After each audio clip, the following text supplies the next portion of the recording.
I have officially changed my mind about this band. It takes a strong man to lift a car, but it takes an even stronger man to admit when he was wrong. I can do both, but I'll only be doing one today. Today we are ranking the albums of Suffocation, and we're starting with Effigy of the Forgotten in 1991.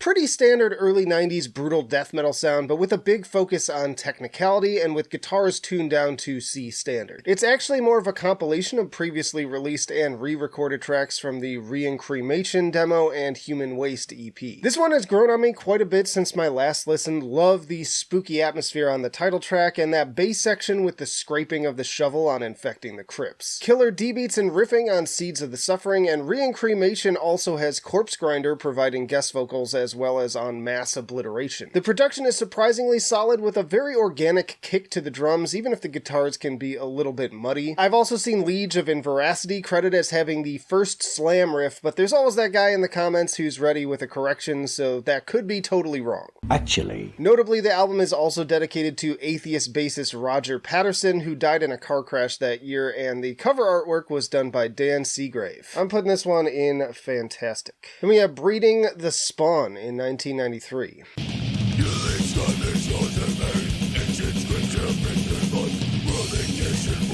Noticeably thinner production on this one due to financial issues with Roadrunner Records, and as a result, many of these tracks have been re-recorded for later albums with a better mix. I will say though that the bass sounds pretty rad, and the songwriting and performances only get more complex and dynamic. The vocals also shifting to more of a belted Corpse Grinder approach. Lots of great tracks on here, honestly. Beginning of Sorrow, Breeding the Spawn, Epitaph of the Credulous. I'm actually kind of torn on this one because while the production is weaker, there are other aspects that I actually like more than the debut. What? No, what? I do think that the first half is stronger than the second, but I also think that this album is kind of overhated based on the fan ratings and discussions I've seen around it. I'm gonna put it at great tier. Then we have Pierced from Within in 1995.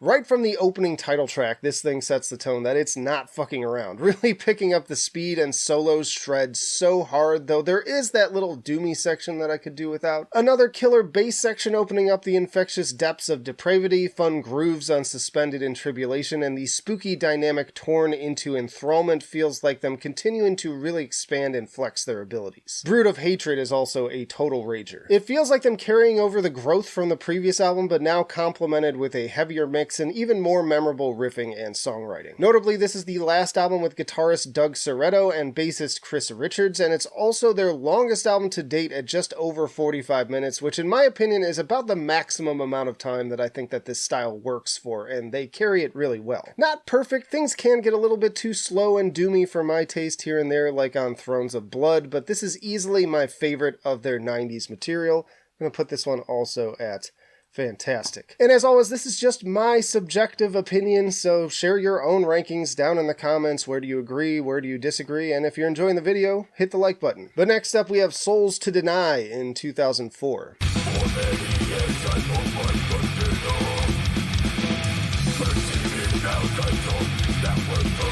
This was their comeback album after a 6-year hiatus with Guy Marquez stepping in on guitar, and I can definitely hear a shift in how they approach the riffs on this one. Personally, it feels like a bit of a step back for me, especially on tracks like Deceit, but as the album progresses, the more technical flair comes out again on others, like Souls to Deny. I do appreciate the continued variations in the guitar work, making each track sound fairly distinct, and there are some forays into stepping up the atmosphere and also more melodic moments as well, with the kind of carcassy subconsciously enslaved. I like all the pace changes on Immortally Condemned and Tomes of Acrimony is a stronger closer, just packed with hooks. Another solid listen overall, but definitely not one of my go-to albums for these guys, so I'm gonna put it at good tier. Then we have Suffocation in 2006.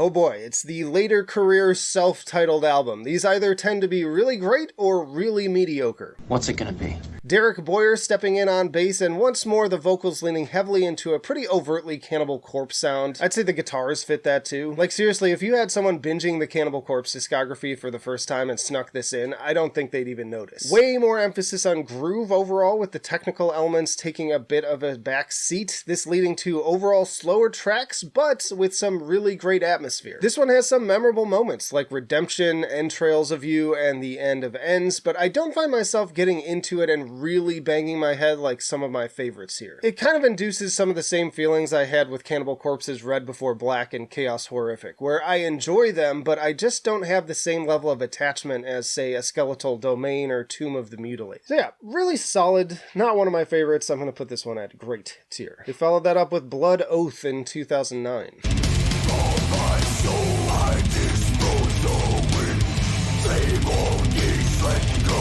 Continuing on with that same groovy approach on this one, the title track even opening up with some Morbid Angel domination vibes. Honestly, if anything, this album gets even slower to the point of bordering on Death Doom at times. Incantation energy. I've even seen some reviews referring to this album as just plain dull, and I have to admit that a lot of this does have me checking out from boredom. It's not without its moments though. I like the drum intro and soloing on Pray for Forgiveness, and both Come Hell or High Priest and Undeserving are pretty good tracks too. Another solid, albeit kind of forgettable album along a slow but steady decline in overall quality. This is the last full album with Mike Smith on drums, though he would make appearances after. Interestingly, this was the band's first time making Billboard at 135, which makes me a little sad considering how much more deserving I think some of the earlier albums are. I'm going to put this one at good tier. But then we got Pinnacle of Bedlam in 2013.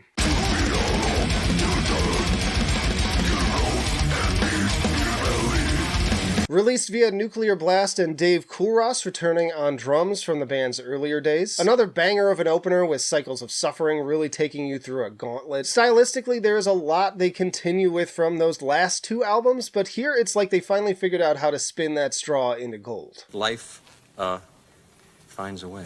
It's like they managed to inject the energy and aggression from the earlier material into the new stuff, and then tracks like Purgatorial Punishment continue to show how multi-textured their arrangements can get, even within short runtimes. Eminent Wrath and the ripping As Grace Descends actually remind me of Dying Fetus, great use of those hooky harmonic squeals contrasted with the quieter parts on Sullen Days. My Demise is another rager, killer drumming on Inversion, and the title track has plenty of Carcass vibes again. Production-wise, this is also easily the slickest that they had sounded so far. Crystal clear and perfectly balanced without feeling too glossy, which I'm wondering if that has anything to do with adding Chris Zeus Harris on mixing and mastering. Honestly, this whole album absolutely kills, and it is my first perfection tier record. Then they had Of the Dark Light in 2017.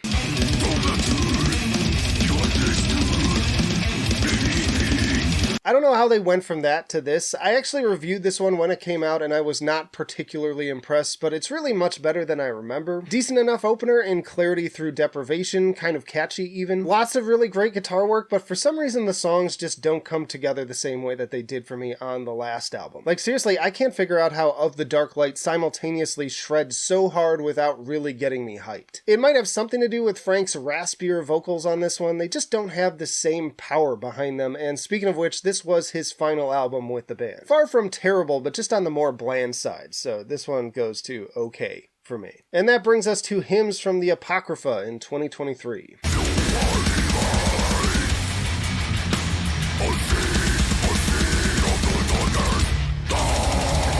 Now, if I'm being totally honest, I was not particularly enthused about a follow-up at this point, but then they dropped Seraphim Enslavement, and those who watched my real-time reaction know that I was floored. Ooh. That was a little fake out, too. It was almost like we're going into a breakdown. This is mosh pit stuff right here.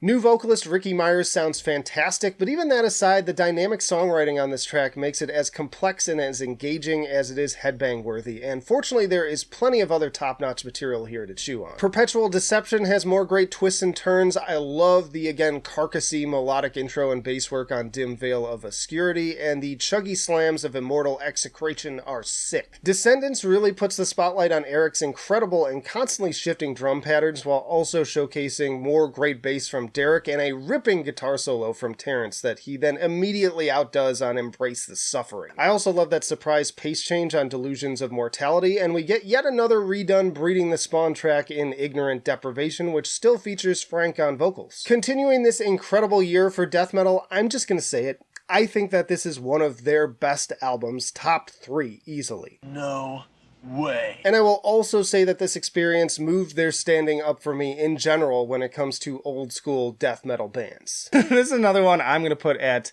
D tier. Fucking clown shoes. Fantastic work. I don't know how all these legacy acts are just dropping some of their best material still, but yeah, this one is also going to perfection. Y'all check out this playlist for plenty more death metal rankings, including Dying Fetus, Cannibal Corpse, Cryptopsy, and many, many more. And again, let me know down in the comments how you would rank these things differently. Let's get a discussion going. But that'll do it for now. Flight of Icarus signing off. I will see you in the trenches.